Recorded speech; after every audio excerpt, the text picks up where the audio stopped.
Isang masamang balita, may kumakalat ngayon na impormasyon mula sa kampo ni Casimero na nagkaroon ng sabwatan sa pagitan ng magpinsang Kameda upang gamitin ang pangalan ng former 3 Division champion John Riel Casimero.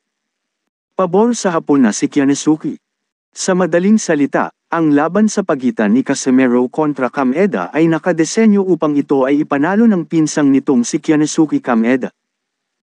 Para po sa kaalaman ng lahat, ay magpinsang buo itong sina Koki at Kiyonosali Kameda, at ang laban nitong si Kiyonesuke kay Casimero ay ginawa ng paraan ni Koki Kameda upang magamit ang ating kababayang si Casimero para tumatas ang kartada ng pinsan nitong si Kiyonesuke. Sa madaling salita, ang short notice na ginawa ni Koki Kameda kay Casimero at biglaang pag-require nitong si Koki na umakyat si Casimero sa super featherweight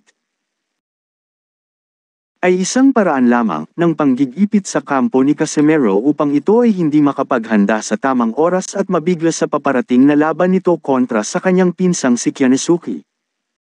At nababalito na sa oras na matalo ng Hapon na si Kiyonesuke Kameda itong ating pambatong si Casimero, ay otomatikong tataas ang credentials nitong si Kiyonesuke sa World Boxing Organization.